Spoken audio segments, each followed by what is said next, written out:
우리가 주님을 찬양할 수밖에 없습니다. 하나님 아버지, 날마다 함께 하시는 그 은혜에 감사와 찬양을 드립니다. 온 우주의 통치자 여호와 하나님께서 우리의 매일을 돌보아 주셔서 그 사랑에 힘입어 주를 예배합니다. 하나님 찬양하고 경배합니다. 나를 태어나기도 전, 형질이 생기기도 전부터 사랑하시며 키우신 하나님. 오늘 우리의 현실 가운데서 불말과 불병거로 안고 싸고 보호하심을 믿지 못하기도 합니다. 현실과 오늘이 두렵고 세상의 적들이 나의 목숨을 노리는 것만 같은 때도 있습니다. 시편의 다윗처럼 주께 울며 기도하고 구해도 답이 없어 보일 때도 있습니다. 도망칠 수 없는 잔인한 현실 속에 갇힌 것만 같은 우리는 아버지 하나님께 간구합니다. 우리의 눈을 열어주소서. 불말과 불병거로 보호하시는 또 시대의 악과 전투하시며 이미 승리하신 위대하신 하나님을 보게 하소서. 나라의 명절 추석입니다. 어렵다 하는 이 시대에 우울한 명절을 보내지 않게 하시고 주님 허락하신 가족을 사랑하고 가정을 섬기며 주님 주신 오늘을 즐기는 우리가 되기를 간구합니다. 현실 가운데 주님 주신 근원적인 구원의 기쁨을 잃어버리는 우를 범치 않게 하소서. 주 안에서 서로 즐겁게 놀고 하나님을 기뻐하게 하소서. 하나님, 다드림 교회가 시대와 현실에 낙심하는 교회 되지 않게 하소서. 로마 박해 속에서도 주를 기쁨으로 찬양했던 초대교회 믿음의 선배님들처럼 깊은 어둠 속에 다가올 새벽을 기다리며 삶의 기쁨을 잃지 않게 하소서. 우리의 생각을 넘어 역사하시는 하나님, 우리는 오늘 하나님께서 어떤 선한 일을 하시고 어떤 긍휼과 구원을 베푸시는지 또 어떻게 악과 거짓을 처단하시는지를 알지 못합니다. 오늘 제게 일어나는 일들을, 우리에게 일어나는 일들을 이성으로 도무지 이해하지 못할지라도 선하신 하나님께서 일하시고 예수님의 사랑으로 모든 인류 구원하시기를 쉬지 않으심을, 하나님의 공의를 드러내시며 모든 회파된 곳을 다시 세우심을 믿습니다. 하나님, 우리는 모릅니다. 하지만 우리는 믿습니다. 하나님은 완전하시고 선하십니다. 할렐루야. 말씀을 전하시는 김병년 목사님께 하나님의 사랑과 의로 담대하게 하시고 누워서도 기도하시는 서주현 사모님께 낙심치 않는 소망을 주옵소서. 그 기도처럼 어두워진 세상 밝히는 빛으로 사는 다드림 교회 되게 하옵소서. 하나님의 공의와 사랑의 증거이신 분, 우리를 위해 죽으시고 부활하신 다시 오실 예수님 이름으로 기도합니다. 아멘. 기도하고 이 아이들과 어떻게 대화를 해야 되나 하는 생각을 하기도 합니다. 이 명절 예배의 가장 기쁨 중에 하나는 멀리 계신 성도들이 가족들을 찾아와서 또 예배하러 온 것을 인하여서 만날 수 있는 것이 참 기쁨이기도 합니다. 우리 여기 있는 우리 아이들이 한번 대답을 해봐요. 자기가 책을 좋아하는, 핸드폰보다 책을 좋아하는 친구 있어요? 아니면 손을 드는 친구들이 있어요. 저 봐요. 핸드폰보다 책을, 내가 너무 좁혀서 물었죠, 그죠? 핸드폰도 좋아하고 책도 좋아하고 이렇게 묻는 게 훨씬 좋을 것 같은데, 그러면 책을 좋아하는 친구들 중에는 그 책을 지은 저자의 이름까지 혹시 아는 사람? 혹시 누구예요? 둘 다 얘기해 줄 수 있어요? 네? 희린인가? 네. 자기가 좋아하는 저자의 이름은 뭐라고 말을 해요? 네. 주변은 들릴 것 같습니다. 예, 자기가 좋아하는 책도 좋아하고 책의 저자도 좋아하는, 굉장하죠, 여러분. 예, 저는 제가 좋아하는 한 작가 중에 한 사람은 바로 이 사람이에요. 이 사람을 좋아하게 된 이유는, 이 사람은 프란치스코 신부인데 평생토록 알코올 중독을 극복하지를 못했어요. 알코올 중독뿐만 아니라 어린 시절에 술에 중독된 가정에서 자랐고, 그리고 삶이 정말 그의 삶을 들으면 저렇게 해서 어떻게 신부가 될 수 있을까? 그리고 그는 나중에 자기가 사랑하는 여자를 만나서 신부복을 벗어요. 그리고 그 여자와 함께 한 25년을 살고 다시 또 이혼을 합니다. 그런데 평생 그는 알코올 중독을 극복하지를 못했어요. 그런데도 불구하고 저분이 가서 강의를 할 때 수많은 사람들이 회복되는 은혜를 누려요. 너무 놀랍지 않습니까? 이분이 평생 동안 자기가 한 유명한 한 문장이 있어요. 함께 한번 이 문장인데 같이 읽도록 할까요? 시작. 조건 없이 사랑하십니다. 마땅히 되어야 하는 당신이 아니라 있는 그대로의 당신을 사랑하십니다. 왜냐하면 마땅히 되어야 하는 모습을 갖춘 사람은 아무도 없기 때문입니다. 이분이 신부였다가 다시 한 사람의 시민으로 살아가며 그리고 자신에게 그 알코올 중독을 극복하지 못하였음에도 불구하고 그는 자신에게 있는 하나님의 은혜가 무엇인가 하면 저 말이에요. 특별히 마지막 문장에 왜냐하면 마땅히 되어야 하는 모습을 갖춘 사람은 아무도 없기 때문입니다. 참 여러분 이 말을 하나 깨닫는 것이 얼마나 우리 인생의 은혜일까요? 아마 우리가 명절에 가정에 또 친구들을 만나다 보면 이 사람처럼 브레넌 매닝처럼 어쩌면 알코올 중독을 극복하지 못하고 여전히 알코올 속에서 살아가는 가족을 만날 수도 있고요. 이혼한 또 형제를 만날 수도 있고요. 아니면 가족들끼리 원수라서 만나서 아무 말도 하지도 않고 아예 오지도 않는 사람들을 만날 수도 있을 것 같습니다. 누군가는 명절이 되어도 그의 일상에 혼자만의 시간을 갖는 것이 늘 그리워서 가족들을 멀리하고 살 수도 있습니다.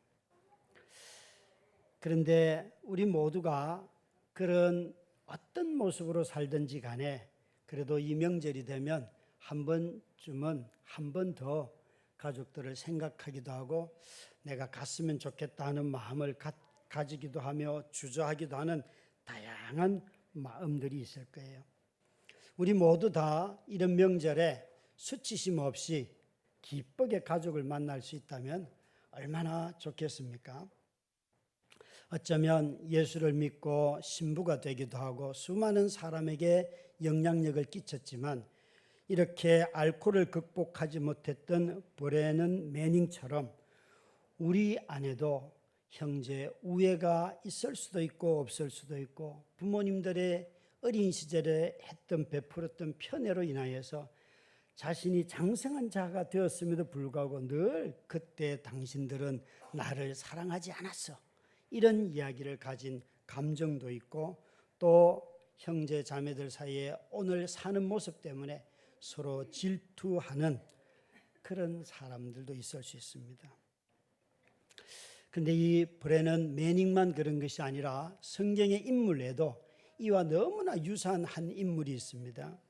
우리 유년부나 초등부에 속했던 친구들은 이 인물이 누구인지 한번 알아맞혀 보세요. 제가 힌트를 드릴 텐데 첫 자만 말할게요. 아자로 시작하기도 하고 네 사람의 이름을 말할 거예요. 아자이기도 하고 이자도 있고 야자도 있고 요자도 있어요. 누구일까요? 아, 이, 야, 요. 누구 이름일까요? 모르겠어요? 아는 사람.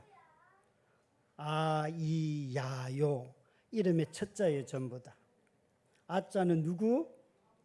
아브라함. 그 다음에 이자는 이삭. 그 다음에 야자는 야곱. 요자는 요셉. 그러면 오늘 얘기하려고 하는 사람은 이 네 사람 중에 누구일까요? 야곱이에요, 야곱. 야곱의 인생을 보면 야곱은 그의 삶에 있어서 화해라는 것을 모르며 살았던 언제나 경쟁하고 쟁취하고 싸우고 얻고 또 도망가고 그런 삶을 살았던 사람이 야곱이에요. 이 야곱도 가만히 보면 한 여자의 남편이 아니라 여자가 너무 많았어요. 그죠? 여자가 아주 많습니다. 또 야곱은 자신이 속이기도 하지만 속기도 했어요. 예, 야곱은 정말 그가 많이 속이기도 했어요. 그리고 형과는 항상 경쟁을 했어요. 형과 함께 싸우는데 언제부터 싸웠는가 하면 뱃속에 있을 때부터. 쌍둥이로 임신을 하였더니만 형하고 동생하고 막 싸웠어요. 참 저는 억울한 것 같아요. 저희 큰딸이 사촌 조카보다 6개월 늦게 나왔거든요. 그러니까 같은 해에 태어났는데 6개월 늦어요. 그래서 우리 큰딸은 절대 사촌 언니에게 언니라는 말을 안 해요. 왜 네가 나보다 6개월 일찍 나왔다고. 언니 그건 있을 수 없다는 거예요. 그래서 그냥 늘 이름을 불러요. 그런데 이 야곱과 에서는 너무 같은 날 태어나는데 단지 먼저 나온 것밖에 없어요. 참 이런 거 너무 억울하죠. 형 동생 사이에. 하여간 이 싸우면서 나왔어요. 이 야곱은 그뿐만이 아니죠. 이 사람은 항상 자신의 삶 속에서 자신이 누군가와 싸웠어요. 형 에서와 싸우지 아니하였으면 엄마 아빠 싸움에 끼어가지고 도망을 갔는데 저 외국에서는 라반 자기의 외삼촌하고도 늘 싸워야 해요. 근데 야곱의 인생에 더 어려운 것은 외삼촌하고만 싸운 것이 아니에요. 나중에 외삼촌 집에서 그가 결혼을 했는데 무려 자기 아내들끼리 막 싸워요. 또 이게 끝이 아니에요. 자기 아내만 싸우는 것이 아니라 자식들끼리 싸워요. 여러분 정말 이 집에 평안이 있을까요? 그래서 이 야곱은 그가 20년 동안의 해외 생활을 하고 고향으로 돌아가려고 할 때에 마음에 두려움이 생겼어요. 왠가 하면 자신이 돌아가서 만나야 할 형 에서와 화해한 적이 없기 때문에, 그를 만난 적이 없기 때문에 그는 돌아가면서 이렇게 말을 합니다. 11절에 보니까 읽습니다. 내가 주께 간구하오니 내 형의 손에서 에서의 손에서 나를 건져내시옵소서. 내가 그를 두려워함은 그가 와서 나와 내 처자들을 칠까 겁이 나기 때문이니이다. 그가 고향으로 돌아간다는 소식을 전했을 때 형이 400명의 군사를 이끌고 싸움을 하러 나오는 거예요. 그래서 이 야곱은 그게 두려웠어요. 야, 내가 이제 지금까지 얻었던 모든 것을 다 잃는구나 라고 생각을 하고는 그가 깊은 두려움에 빠졌어요. 아마도 야곱은 하나님의 말씀에, 고향으로 돌아가라는 하나님 말씀에 순종하고 있어요. 그러나 그의 마음속에 순종하면서도 동시에 형에 대한 두려움이 커져 있습니다. 그래서 20절에 그는 이렇게 말을 하지요. 함께 읽습니다. 또 너희는 내가 말하기를 우리 뒤에 있다 하라.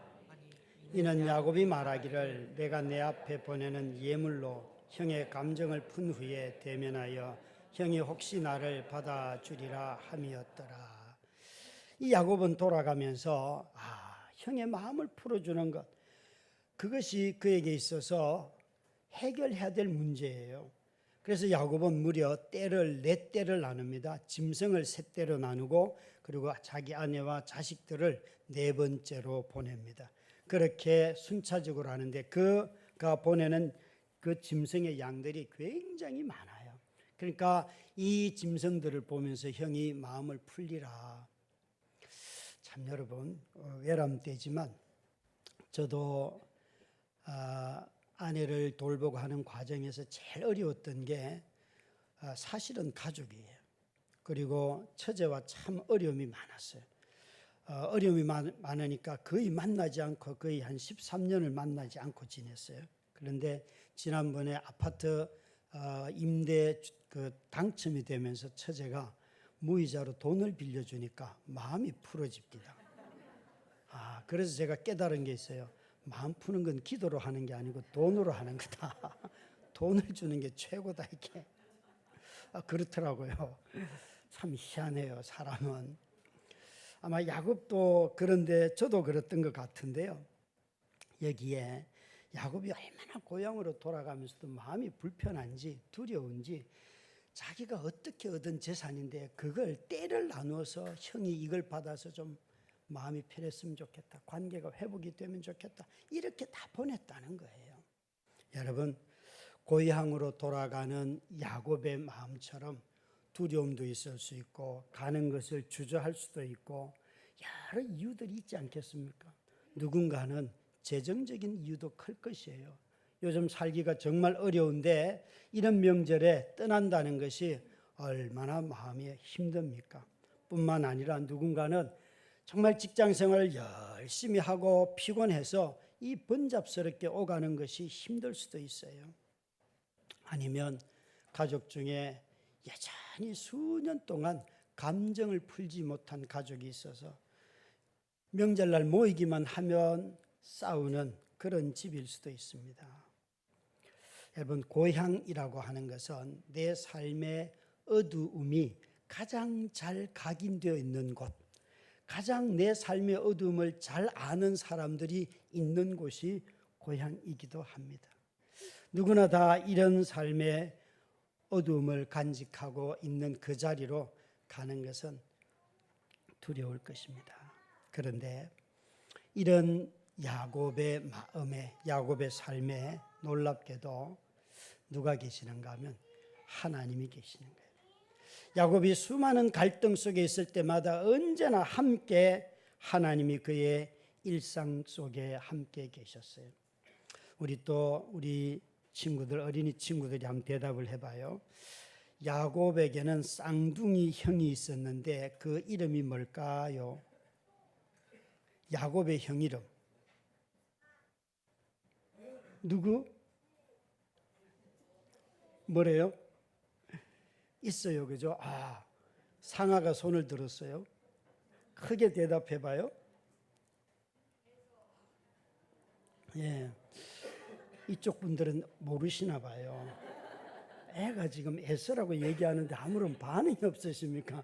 그런 게 있던가 싶은 것 같은데 에서예요, 에서.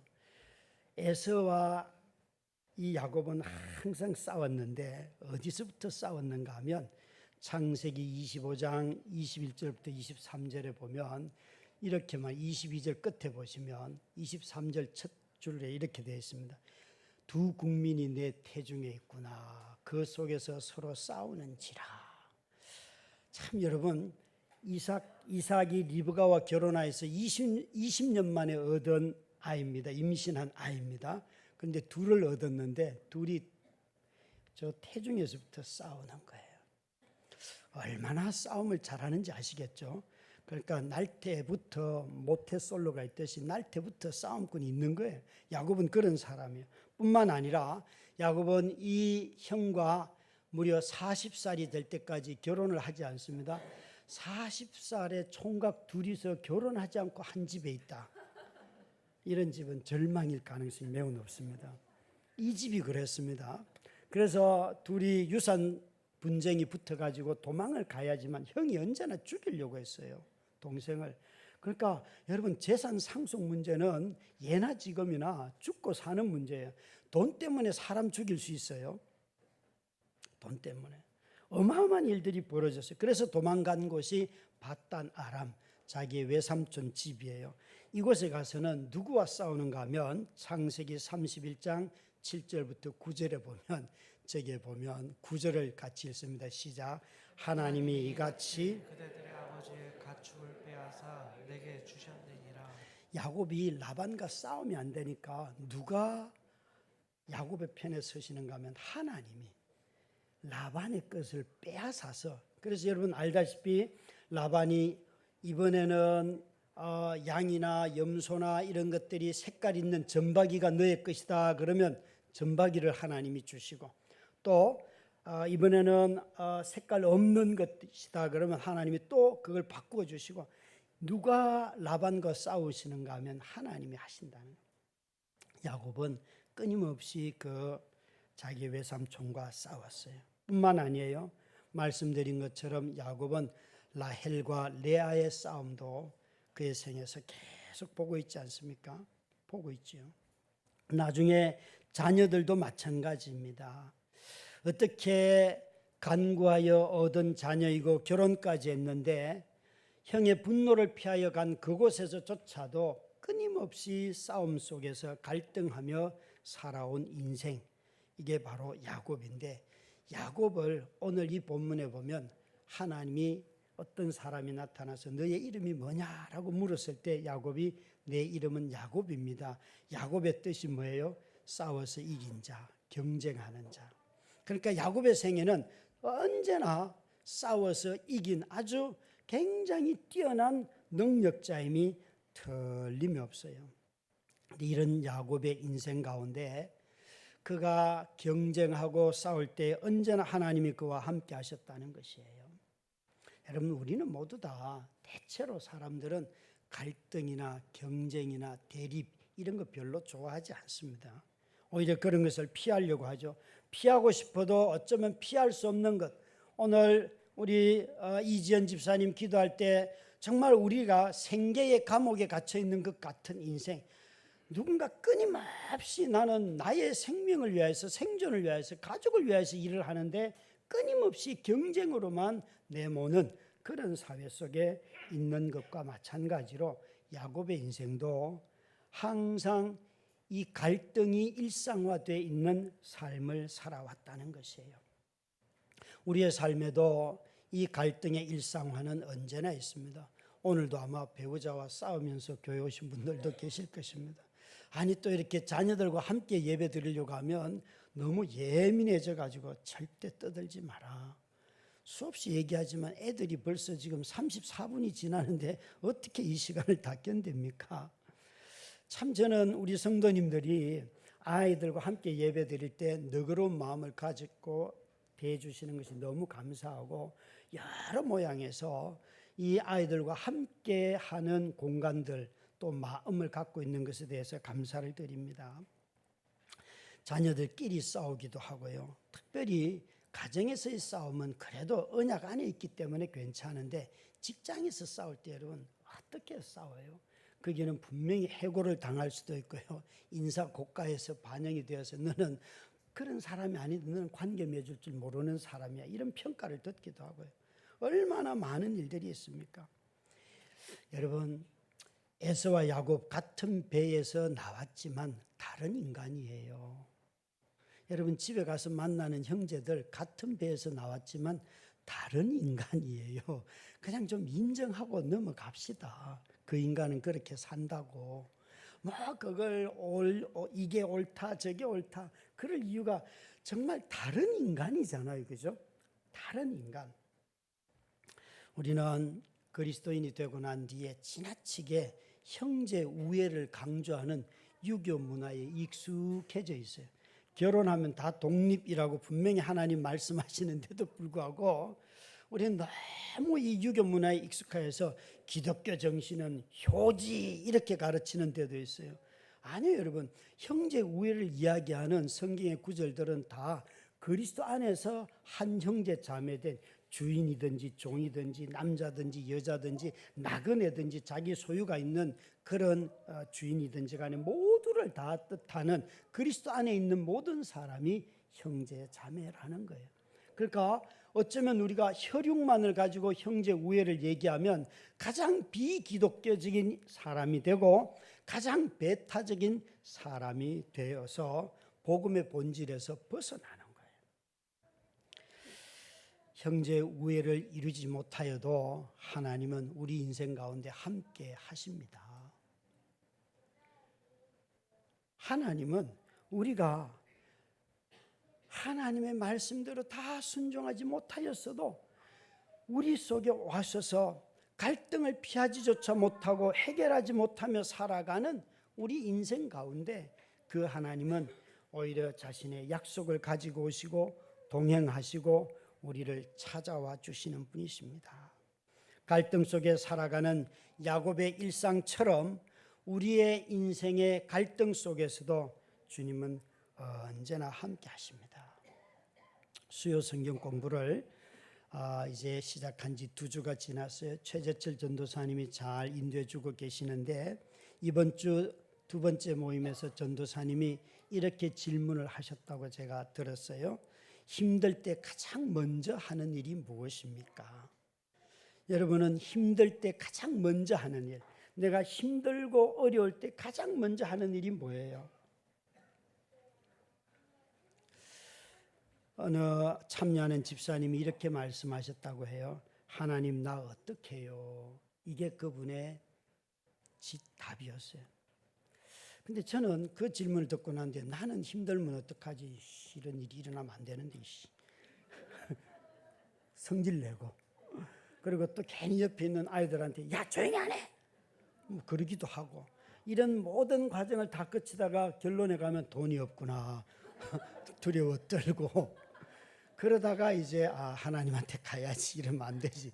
그리고 가더라고요. 보니까 패턴이 막 그런 어려운 일이 닥치면 처음부터 주여 믿습니다, 이번에 일도 어쩌고 저쩌고 그런 기도를 하면 할수록 더 화딱지가 나더라고요. 그게 참 마음의 깊은 곳에 말할 수 없는 불신이 있다고 저는 생각이 돼요. 참 여러분, 저는 그 집사님이 그냥 딱 첫 마디가 이거라니까. 자신의 인생에 위기가 닥치면 하나님 나 어떻게 해요? 그 일의 무기력함을 느끼는데 그때 누구의 이름을 불러요? 하나님. 베드로가 이런 말을 할 때 있었어요. 사도행전 10장 11장에 보면 그가 기도 중에 환상을 보면 막 짐승이 3번씩이나 내려오니까 베드로야 이 짐승을 먹어라, 그 안에 돼지가 있어요. 유대인들이 싫어하는 짐승들이 다 있었어요. 그랬더니만 주여 결코 그럴 수 없습니다 그래요. 여러분 이 말은 맞아요 틀려요? 주님이라고 부른다면 그 다음에 답은 뭐예요? 그럴 수 있습니다가 답이죠, 그죠? 근데 우리 모두는 다 베드로와 너무 똑같아 가지고 이름은 늘 주여 부르면서도 그러면 안 됩니다. 이게 우리의 모습이에요. 그런데 이 집사님이 하나님 나 어떻게 해요? 여러분 이 짧은 한마디지만 이 일은 일상 속에서, 갈등 속에서, 재난 속에서, 어려움 속에서 하나님을 신뢰하는 기도예요. 찬양이에요. 간구예요. 무슨 지식이 많아서 성경을 다 알아서 그분 다 아시겠지만 여러분 지식의 문제가 아니에요. 삶의 어떤 문제를 만났을 때 내가 어떻게 대하는가, 그것이 자신의 믿음의 실제이라는 거죠. 바로 이 야곱 또한 언제나 인생의 위기를 만났을 때 하나님 나 어떻게 해요? 라고 하듯이 그는 하나님께 나아갑니다. 오늘 읽은 본문이 32장 전체가 다 하나님 앞에 나아간 야곱의 모습인데요. 하나님 앞에 나아간 야곱은 딱 2가지를 기도합니다. 하나는 형으로부터 은혜 받게 해주십시오. 2번째는 하나님 당신으로부터 은혜 받기를 원합니다 라고 말하면서 5절 말씀입니다. 그가 함께 읽습니다. 내게 소와 나귀와 양떼와 노비가 있으므로 사람을 보내어 내 주께 알리고 내 주께 은혜 받기를 원하나이다 하라 하였더니, 이 야곱은 자기가 고향으로 돌아가면서 제일 먼저 형에게 은혜 입기를 원합니다 라고 하면서 어떤 행동을 하는가 하면 베풀어요. 그래서 여기에 언급된 짐승을 보면요, 암염소가 200마리, 순염소가 20마리, 암양이 20마리, 순양이 20마리, 낙타가 30마리, 암소가 40마리, 황소가 10마리, 암나귀가 20마리, 나귀 새끼가 10마리. 이것을 다 떼를 나누어요.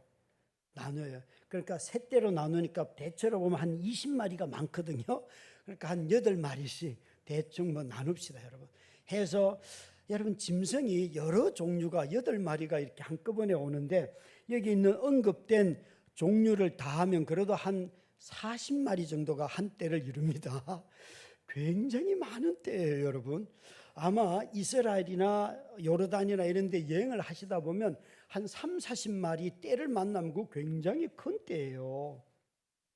그런데 이런 새 떼를 만나는 거예요. 3번씩이나 보냈어요.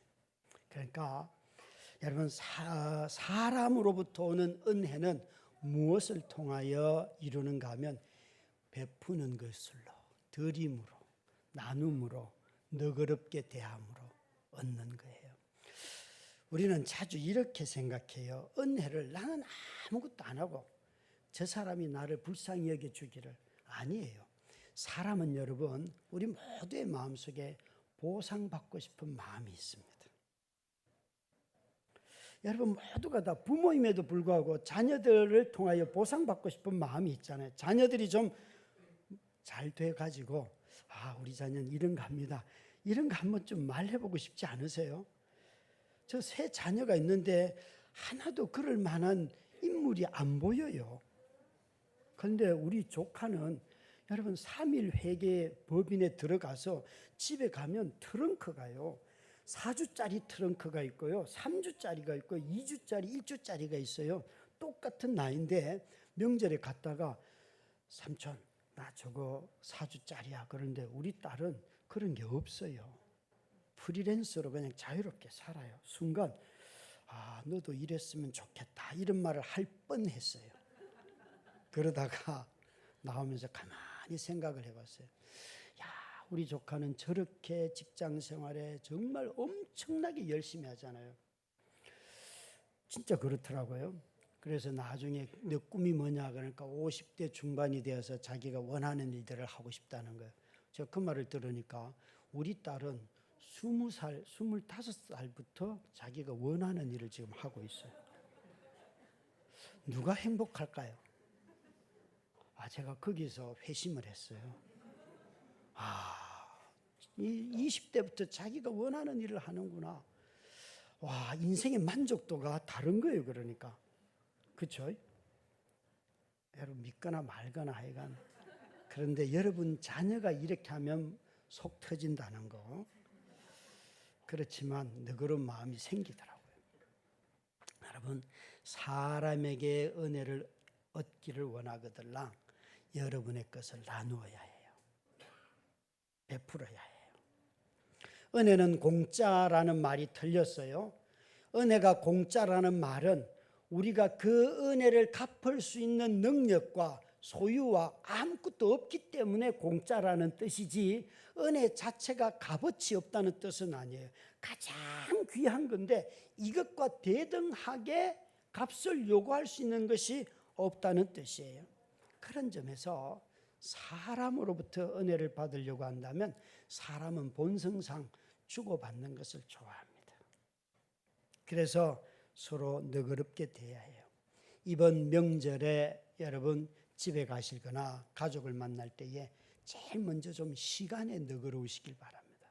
너무 빡빡하게 2시간 뒤에 갑니다.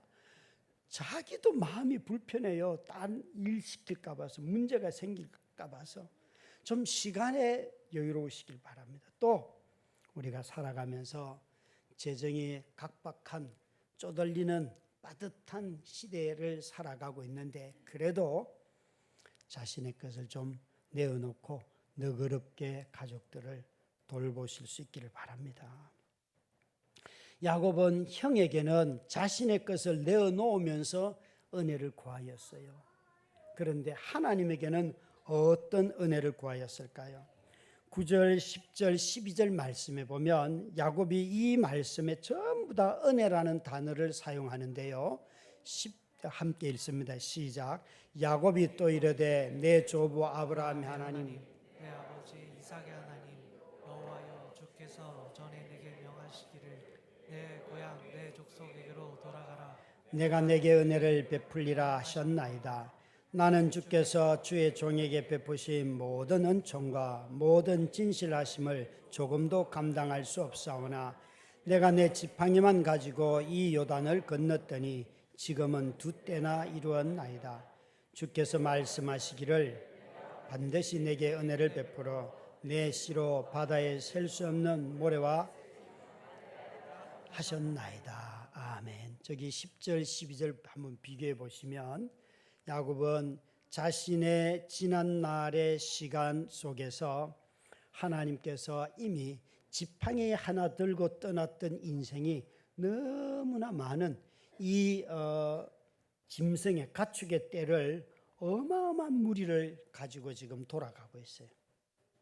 그러나 12절에 모래와 같이 셀 수 없는 족속을 이룬 것은 아니에요. 이 10절 말씀은 이거예요. 자신의 지난날의 삶을 다 돌아보니까 주께서 베풀어 주신 은혜가 너무 많습니다 라고 그는 고백을 하고 있어요. 그래서 이 10절을 보면서 자신의 지난날의 삶 전부가 은혜였습니다 라고 말하는 거죠. 여러분, 재산이 증가하는 것도 은혜입니다. 형제들이 재산이 좀 늘어난 것 보면서 너무 시샘하다가 은혜를 잃어버리지 않기를 바랍니다. 누군가가 그렇게 사는 사람들 열심히 살아서 그 일들을, 그런 결과들을 얻는 거잖아요. 그래서 그런 걸 좀 기뻐하고 즐거워하고 아이고 수고했다 좀 너그럽게 대해주시기 바랍니다. 그런데 야곱은 놀랍게도 그가 그 다음에 구하는 것이 있어요. 여기 보시면 26절 같이 읽을까요? 그가 이르되 날이 세려하니 나로 가게 하라. 야곱이 이르되 당신이 내게 축복하지 아니하면. 야곱은 지금까지의 삶이 은혜고 축복을 받았다고 자기가 인정을 했잖아요. 그런데 여기에 당신이 내게 축복하지 아니하시면 도대체 무슨 축복을 그가 구할까요? 지난 시간에 재산을 얻은 것 은혜였다고 하였습니다. 그러나 이제는 자기 앞에 있는 이 사람이 어떤 사람이라고 모호하게 성경은 말하고 있는데 그 사람을 붙들고 내게 축복해 주십시오라고 말하고 있습니다. 야곱이 구하는 첫 번째 축복이, 그가 구하는 이 축복이 무엇일까요? 24절 한번 보실까요? 25절까지 시작. 야곱은 홀로 남았더니 어떤 사람이 날이 새도록 자기가 야곱을 이기지 못함을 보고 그가 야곱의 허벅지 관절을 치매 야곱의 허벅지 관절이 그 사람과 씨름할 때에 어긋났더라. 그리고 난 뒤에 26절이 나와요. 자기 자신의 몸이 관절이 어긋나는 고통을 겪고 있는데도 그가 놓지 않으면서 나를 축복해 주십시오. 도대체 뭘까요? 아니 여러분, 지금 축복이 야곱이 바라는 축복이 아닌 무엇인가가 일어났어요. 그것은 그가 기도하면 어긋난 관절도 고쳐야 되는데 오히려 멀쩡했던 관절이 지금 상했어요.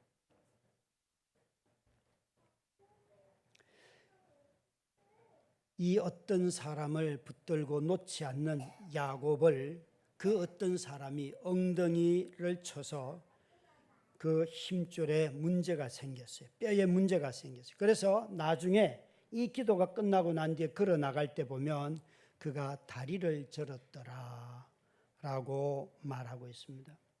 이 아픔 속에서도 구하는 축복, 이게 뭘까요? 야곱은 원하지 아니하였지만 그는 축복을 구하다가 그만 다리를 끌고 살아야 하는 환자가 되어버렸습니다. 여러분, 도대체 야곱은 자기 몸이 상해도 받고 싶었던 그 은혜, 축복이 무엇일까요? 저는 그것을 이렇게 말씀드리고 싶습니다. 고통이라는 것이죠. 환도뼈의 위골, 이것이 그에게 주어졌어요. 우리는 이것을 보면서 이게 무슨 축복일까라고 생각할지 모르지만 야곱의 인생을 본다면 왜 여기에 있는 이 사람이 야곱에게 너의 이름이 무엇이냐라고 묻는 이유가 있어요. 누군가가 이름을 물을 때 그 이름을 묻는 의도 속에는 그 이름을 몰라서가 아니에요. 너 지금까지 어떻게 살아온 거냐? 너 정말 맨날 사람만 만나면 싸우고 내가 얻어야 했고 승리하고 나는 경쟁에서 1등이 돼야 하고 그것이 너의 삶의 방식이지 아니하였느냐? 라고 하나님이 그에게 말해주고 있어요. 그래서 이 야곱은 이전까지는 그가 사기꾼이었어요. 그러나 이제는 놀랍게도 그는 어떤 사람이 되는 것인가 하면 다리를 절고 고통 가운데 살아가고 나중에 바로를 만났을 때 내 인생이 험악했습니다 라고 말하지만 그는 나는 내가 고통 속에서도 하나님을 의지하며 살아왔습니다. 자기의 머리와 자기의 지식과 꾀를 가지고 살던 그가 하나님의 지팡이를 의지하면서 사는 사람이 되었다는 것이에요. 이것이 고통을 통하여 그가 깨달은 하나님의 은혜입니다. 자신의 인생에 자기를 두고 나는 내 인생의 운명의 개척자야 라고 말했던 그가 아닙니다. 이제는 하나님이 내 삶을 인도하시는 분이십니다 라는 고백으로 바뀌기 시작했다는 것입니다. 여러분, 이것이 은혜지요. 내 삶을 내 방식으로 내가 주인 되어서 내 뜻대로 내 생각대로 살아오던 우리들이 하나님을 의지하기 시작하고 하나님의 방법을 생각하고 하나님을 기대하고 하나님의 뜻이 이루어지기를 바라는 것, 그것이 바로 큰 은혜라는 것입니다. 사랑하는 성도 여러분, 하나님은 상처 입은 사람들을 자기 백성이라고 말합니다. 그래서 예수 그리스도도 그분이 십자가에서 상처를 입었고 이 땅에 오셔서 사시면서 온갖 상처를 다 입었습니다. 그분으로 말미암아 우리는 그리스도인이 될 수 있었습니다. 하나님은 자기 백성을 치십니다. 고난을 통하여 하나님을 만나게 하시고 우리의 인생을 바꾸게 하시고 우리의 생각을 바꾸게 하시고 우리의 관계를 바꾸어 가시는 분이 바로 우리의 하나님이십니다. 욕심으로 장자권을 구했던 야곱이 아니라 이제는 상처 입은 자로 하나님을 의지하며 살아가고 하나님이 주시는 그 복을 누리는 자로 이 야곱이 바뀐 것입니다. 그래서 이것이 다리를 끌고 나가는 그의 삶이 은혜라고 말하는 이유입니다. 야곱이 또 얻은 또 다른 은혜가 있습니다. 그것은 27절, 28절, 29절 말씀입니다. 함께 읽습니다. 그 사람이 그에게 이르되 내 이름이 무엇이냐? 그가 이르되 야곱이니이다. 그가 이르되 내 이름을 다시는 야곱이라 부를 것이 아니요 이스라엘이라 부를 것이니 이는 내가 하나님과 및 사람들과 겨루어 이겼습니다. 야곱이 청하여 당신의 이름을 알려주소서. 그 사람이 이르되 어찌하여 네가 거기서 야곱에게 30절 그러므로 야곱이 그곳 이름을 브니엘이라 하였으니 그가 이르되 내가 하나님과 대면하여 보았으나 내 생명이 보존되었다 함이었더라. 그제서야 야곱이 축복하는 그분을 통하여서 알게 되었어요. 내가 밤새 붙잡고 씨름했던 그 어떤 사람이 하나님이라는 것을 깨닫고는 30절에 다시 한번 띄워주시면 그러므로 야곱은 이 동네 이름을 브니엘로 바꿨는데 원래 이 동네 이름이 뭐예요? 야복강변이라는 곳이에요. 야곱의 저 30절 말씀을 보면 야곱이 구했던 축복이 뭐였는가 하면 나는 하나님을 만나고 싶습니다. 나는 내 하나님을 만나고 싶습니다. 그런데 밤새 나는 하나님인 줄도 모르고 붙들고 있던 그 사람이 하나님인 것을 깨닫고는 야곱은 이렇게 말합니다.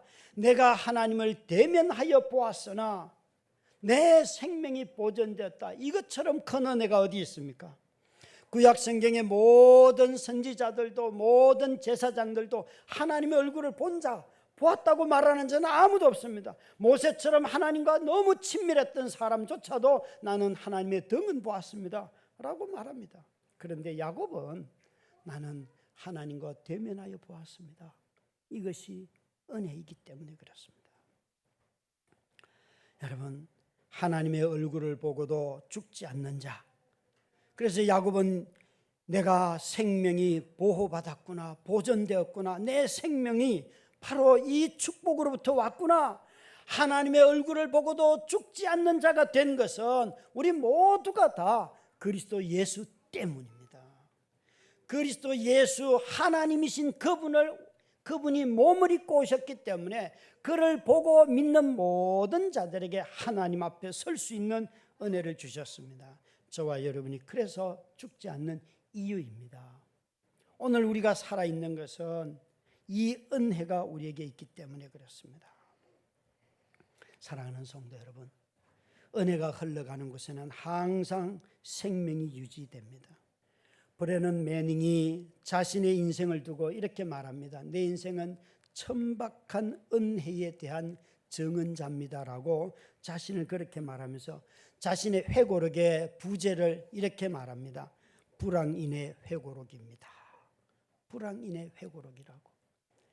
그는 이 불황인으로서 자기 자신에겐 단 하나밖에 한 문장의 기도밖에 없다고 하였는데 그 기도가 무엇인가 하면 하나님 죄인인 저를 불쌍히 여겨 주시옵소서. 이것이 그가 말하는 은혜였고 그가 발견했던 은총이었고 그가 평생의 삶을 살면서 생명력을 가지고 살았던 이유인 것입니다. 사랑하는 성도 여러분, 브레넌 매닝이 말했던 것 다시 한번 같이 읽도록 하겠습니다. 하나님은 당신을 조건 없이 사랑하십니다. 마땅히 되어야 하는 당신이 아니라 있는 그대로의 당신을 사랑하십니다. 왜냐하면 마땅히 되어야 할 모습을 갖춘 사람은 아무도 없기 때문입니다.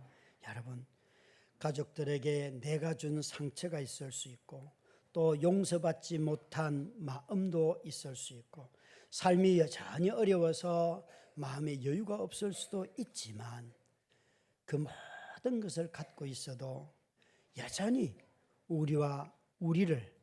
우리에게 생명을 주시고 은혜 베풀어 주시는 하나님이 우리 하나님이심을 잊지 않고 지내가는 이 명절을 지나는 모든 성도님들 되시기를 주의 이름으로 축원합니다. 우리 함께 이 찬양을 함께 드리십시다. 우리 앞으로 나오셔서 함께 같이 이천공 전도사님과 함께 우리 찬양하도록 하겠습니다.